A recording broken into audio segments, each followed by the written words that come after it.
Well, in my last video that I did in my car, I talked about how excited I was about all these Teenage Mutant Ninja Turtles Mutant Mayhem announcements that they did. I literally was out, saw these announcements, and just recorded in my car because I was like, I gotta talk about this right now. I'm so excited. But now that I'm back home, now that I'm calm, now that I actually have more light on me, I thought I would talk a little bit more about all the different characters as well as the cast members that are voicing these characters in this movie. Because I know that people come from different generations of Teenage Mutant Ninja Turtles, so I know that sometimes some characters might be more familiar with certain people than other characters. So I'm not going to give any like deep dives here, but just some basic ideas of who certain characters are, and also some ideas of who some of the actors that are in this movie, in case you don't know their previous work, to know why they might have been chosen to be in this. So let's talk about the Turtles themselves. Yeah, they got young people to voice all the Turtles, which I think was a smart move, especially if you're going to try to make a franchise out of this. Leonardo is voiced by Nicholas Cantu, who was the voice of Gumball in The Amazing World of Gumball. He's also done voice acting for Sophia the First, Dora and Friends, so making him the leader of the Turtles. I'm guessing Leonardo's the leader in this one. Already got some voice credentials behind him. Raphael is going to be voiced by Brady New. Now, he is the voice of Greg in the current Diary of a Wimpy Kid animated movies that Disney Plus has been making. He's also in the movie Good Boys and shows like Boardwalk Empire, The Mighty Ducks Game Changers, and now he's Raphael, so he's got the credits. Give him a break. Micah Abbey is the voice of my main nerdy turtle, Donatello. Micah was one of the stars of a Nickelodeon series called Cousins for Life. Now he's promoted from cousin to Turtle Brother. Oh yeah, man, we got some Turtle Brothers up in here. Shaman Brown Jr. is Michelangelo, and this brother was from The Chi, so, you know, he was a regular on the series The Chi, and now he's in this. I know people are always talking about celebrities being voice actors. In the case of the Turtles, at least, they clearly went with the people they thought would be good. Even though they have some credits behind them, you know that they got picked based on their performances. Always good to welcome some new Turtles into the mix. That being said, there's a lot of celebrity voices in this movie.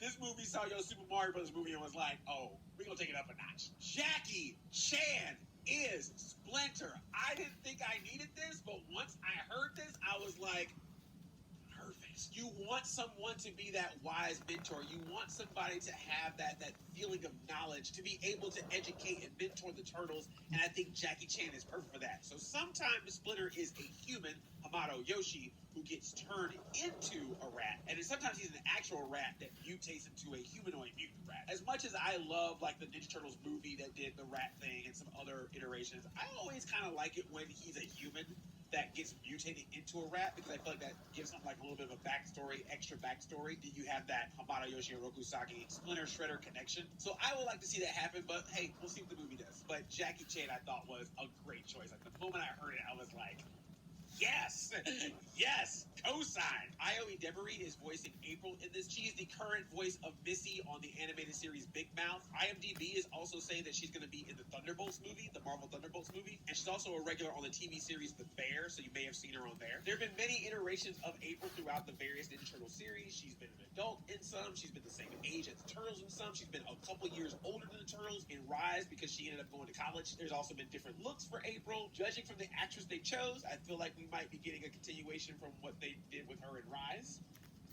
if you know what I mean. But I'm glad that April's in this. It's always nice for the Turtles to have a human ally, and April, of course, is that great ally to have. No mention of Casey Jones yet, so I'm wondering if that's going to be something they're saving for the sequel. Maya Rudolph, you know her from SNL, movies, TV shows. She's done voices on cartoons. She's been in M&M's commercials.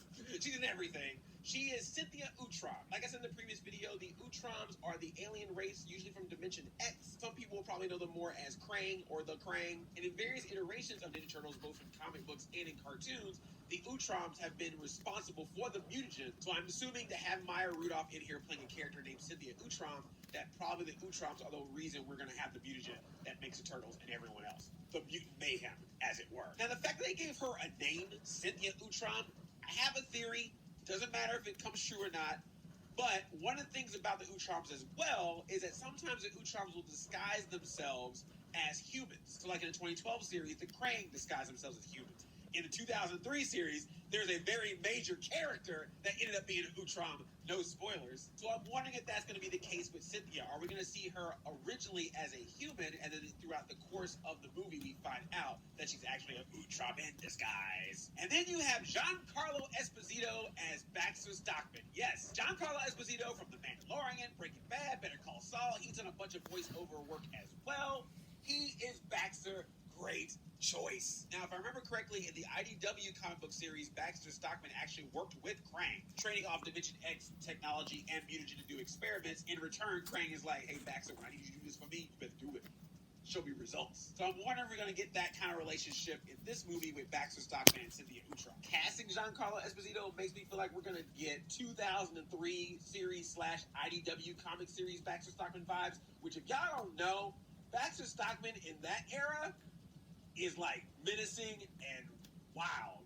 Like, he's very Starscream, like, oh, I'm gonna follow you, boss, when you here, but then I'm gonna just do what I want to do when you leave. Now, it's pretty well known in the 80s animated series that Baxter Stockman gets turned into a fly. But in this movie, they have a character called Superfly, get it, voiced by Ice Cube. So the question is, will Baxter Stockman in this movie turn into a fly, or is Superfly a completely different character? I questioned this in my previous video, and I had a couple of you write my comments to remind me that in the IDW comics, they actually did have them as separate characters, technically. Baxter Stockman made a character called Flyborg, which was part fly and part cyborg, and also a double reference to Baxter Stockman himself, because in the 80s series, Baxter Stockman turned into a fly. In the 2003 series, he turned into a part human, part machine. I have a feeling they're going to be separate characters, but who knows? I'm very excited for Baxter Stockman to be in this movie. Oh, and just in case you missed it, let me say it again. Ice Cube is voicing a mutant in Teenage Mutant Ninja Turtles Mutant Mayhem, a mutant named Superfly. I just think that needs to be said again. So Seth Rogen's production company is behind this movie. So of course Seth Rogen was like, let me get in and do a voice too. So he's gonna be the voice of Bebop, which, you know, he's already done a warthog before. He was Pumbaa. So I think Bebop just makes sense for him. I got no notes. And Rocksteady is going to be John Cena.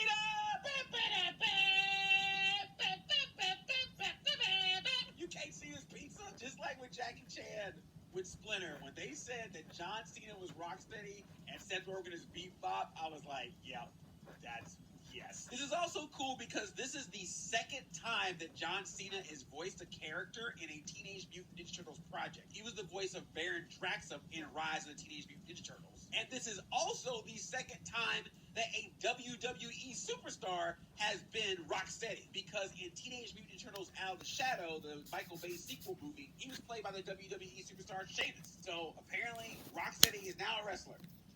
That's the rule from here on out. Xavier Woods, Austin Creed, get ready. If they ever reboot this thing again, you better be Rocksteady. Hannibal Buress, a comedian. You might have seen him in the recent Spider-Man movies, the Eric Andre show. He's also voiced a number of things and been in a number of movies. He's going to be Genghis Frog in this movie. So Genghis Frog is one of the 4 punk frogs. The punk frogs have been in various versions of TMNT. The story about the punk frogs is actually pretty cool, at least what I remember from the 80s animated series. So Shredder was like, how do I defeat these turtles? Oh, I know. I'll have some mutants of my own, because Rocksteady and Bebop aren't doing it. So he goes down to the swamp with some mutagen, and he makes himself 4 punk frogs. Attila the Frog, Rasputin the Mad Frog, Napoleon Bonafrog, and Genghis Frog. And just like the turtles, they each have their own weapons. They each have their own shirt to show which one is which. Genghis Frog having an axe. And originally, Shredder was like, the turtles are evil, so you work for me to stop them. And they're like, okay, Shredder. And then eventually they met the turtles and, you know, got the real talk. And it was like, oh, Shredder's actually the bad one. Well, now we're friends with the turtles. This is my impression of a punk frog. I don't think Hannibal Buress is going to sound like this. But that's how they sounded in the 80s cartoon. Andre, go touch grass. As of right now, it seems like Genghis Frog is the only frog that's going to be in this movie. No mention of Attila or Rasputin or Napoleon Bonafrog. I'm hoping it goes well, and that way if we have a sequel, some other punk frogs might be able to show up. That'd be cool. I would love to see all 4 punk frogs. Even if I can never remember which frog is which, but I try to remember based on their weapons. Like Genghis has the axe. Attila, I believe, has the mace. Rasputin has the bow and arrow. And Napoleon Bonafrog has like a whip, I think. Is that correct? I'm not even going to look it up. Just let me know in the comments if that's correct or not. Post Malone is voicing Ray Fillet. Is Post Malone going to make a new version of the Ninja Turtles theme song, just like he did with the Chip and Dale Rescue Rangers theme song? Chip and Dale Rescue Rangers. I freaking love that version, man. I love that song. So Ray Fillet, sometimes also referred to as Man Ray. He is a mutant manta ray who usually tries to fight for the environment. If you're messing up the oceans, or pollution, then Ray Fillet is going to come in Captain Planet style and try to save things. There also was a character in the 80s animated series called Ray. I think he was supposed to be Ray Fillet / Man Ray, but just named him Ray instead and gave him a different design. But if you ever read the Ninja Turtles Archie comics, you've definitely seen Man Ray. And then if you got the toy, you know that he was called Ray Fillet on the toys. It's really cool to see Ray Fillet is going to be in this movie. Like Roxanne and Bebop is like a sure thing that you think you're going to get them, but Ray Fillet was not going to be on my list of a character to show up in a Ninja Turtles movie. But I'm very happy that he is. Also surprised, but very happy that's going to be in this movie, Mondo Gecko. So Mondo Gecko is a mutant skateboarding gecko. Kind of has a cowabunga dude, Michelangelo personality. So much, in fact, that in the 2012 Ninja Turtles series, Mondo Gecko was voiced by Robbie Rist, who was the voice of Michelangelo in the 1990s live-action movies. And in this movie, he's going to be voiced by Paul Rudd. Ant-Man is Mondo Gecko. Please let Mondo Gecko eat Baskin-Robbins. Wingnut is in this. What? Now we deep cut hard. I mean, even if you are a hardcore Ninja Turtles fan, it means a lot if you know who Wingnut is. He was in the 80s Turtles series, I know, in the episode. He was in the 2012 series as well. And I also remember Wingnut from Teenage Mutant Ninja Turtles Tournament Fighters, the Ninja Turtles fighting game on Super Nintendo. Wingnut was also in Shredder's Revenge. Wingnut is basically like the Ninja Turtles version of Batman, except it's an actual mutated bat, which I guess that means it's more like Man-Bat, but it's actually a superhero. He wears a superhero outfit, so that makes him Batman. This is really going off the rails. Sometimes Wingnut is referred to as a mutant, other times referred to as an alien, but always the case, bat, and dressed up like a superhero. Now, Wingnut usually has a sidekick named Screwloose, who is a mutant mosquito. Didn't mention that, so I'm wondering if we're going to get Screwloose in this movie as well. Natasha Demetrio is doing the voice of Wingnut. Natasha Demetrio is on the series What We Do in the Shadows, playing a vampire, so good fit. Really curious how Natasha Demetrio is going to be playing Wingnut. And speaking of which, I screamed with joy when I saw the announcement that Leatherhead is going to be in Teenage Mutant Ninja Turtles Mutant Mayhem. I am so happy. So Leatherhead is a giant mutant alligator or sometimes crocodile. In some versions of Turtles, Leatherhead has been a villain. Back in the 80s animated series, I guarantee. Obviously, in the video games, he's usually a mini-boss battle. And of course, the toy. But in the 2012 series, and I believe also in the 2003 series, Leatherhead was an ally to the Turtles. Will Leatherhead be a villain? An ally? A villain that turns into an ally? I'm just happy that Leatherhead is in it. That just made me so happy. Another character that I've always wanted to see in a movie. Like, there was always this thought in my head that if the Michael Bay movies had one more movie, that Leatherhead would probably have been the character that they would have used. Like, I could have seen them using Leatherhead and maybe turning Tyler Perry into a fly. That would be the next phase of those movies. But, you know, that didn't happen. The voice of Leatherhead is Rose Byrne. Yes, Bridesmaids, Rose Byrne. Neighbors, Rose Byrne. X-Men First Class, Rose Byrne. Peter Rabbit, Rose Byrne. Rose Byrne is voicing Leatherhead. And I was like, wait, what? I mean, I'm all about this, but also I want to hear the voice. I want to know what this is going to be like. But then I remembered Rose Byrne is Australian. So, you know, back in the day with Leatherhead, sometimes it was Cajun style, I guarantee. Maybe Leatherhead will be a crocodile in this, and then Rose Byrne is going to go all in on that Australian accent. I don't know. We don't know. We won't know until we see it. Now, like I said, there's been no mention of Shredder yet, but you can't have Ninja Turtles without Shredder. I joked about it in the last video, but now I'm actually kind of wondering, is Shredder going to be that Thanos? Is he going to be that character that's like looming in the background and is not the main threat just yet because we're just starting with these turtles? But over time, it's like, oh, shoot. He's coming. Shredder's coming. Get ready. And then, like, it's going to go all out when he's finally there to show his power. That would be pretty cool. Because usually they want to put Shredder right up first and foremost. I like the idea of a build-up to Shredder. Like, he's a final boss, you know? And then you could maybe open all the dimensions and have all the turtles come together from all the various eras of turtles to work together to fight him. Because that would be awesome if you did a new Turtles Forever with all of the turtles. 2003 Turtles. Rise Turtles, 2012 Turtles, 80s Turtles, Movie Turtles, I don't care, all the Turtles, into the Turtleverse, let's do it! Okay, I'm thinking too far ahead, Let's let this one do its thing first before I start multi-dimension hopping up in here. I am just so happy, like, we have had so many Ninja Turtle movies, Like, we've had 3 live-action movies, we had that animated movie, we had the 2 Michael Bay movies, we've had even a couple of TV things. A lot of these characters don't get used. So the fact that they're using a lot of these mutants in this movie, I am so happy about it. I know some people are going to be like, it's too many mutants. Oh, is that going to be too much? I don't care.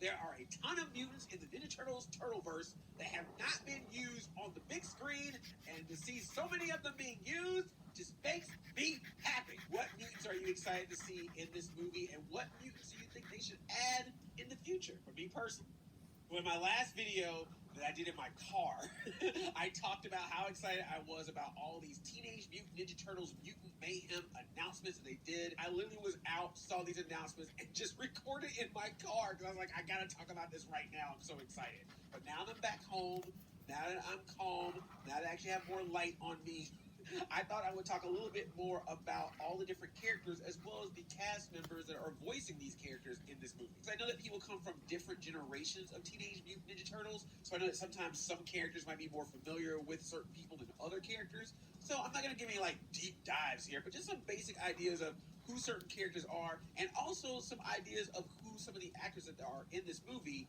in case you don't know their previous work, to know why they might have been chosen to be in this. So let's talk about the Turtles themselves. Yeah, they got young people to voice all the Turtles, which I think was a smart move, especially if you're going to try to make a franchise out of this. Leonardo is voiced by Nicholas Cantu, who was the voice of Gumball in The Amazing World of Gumball. He's also done voice acting for Sophia the First, Dora, and Friends, so making him the leader of the Turtles. I'm guessing Leonardo's the leader in this one. Already got some voice credentials behind him. Raphael is going to be voiced by Brady New. Now, he is the voice of Greg in the current Diary of a Wimpy Kid animated movies that Disney Plus has been making. He's also in the movie Good Boys and shows like Boardwalk Empire, The Mighty Ducks Game Changers, and now he's Raphael, so he's got the credits. Give him a break. Micah Abbey is the voice of my main nerdy turtle, Donatello. Micah was one of the stars of a Nickelodeon series called Cousins for Life. Now he's promoted from cousin to turtle brother. Oh yeah, man, we got some turtle brothers up in here. Shaven Brown Jr. is Michelangelo, and this brother was from The Chi, so, you know, he was a regular on the series The Chi, and now he's in this. I know people are always talking about celebrities being voice actors. In the case of the Turtles, at least, they clearly went with the people they thought would be good. Even though they have some credits behind them, you know that they got picked based on their performances. Always good to welcome some new Turtles into the mix. That being said, there's a lot of celebrity voices in this movie.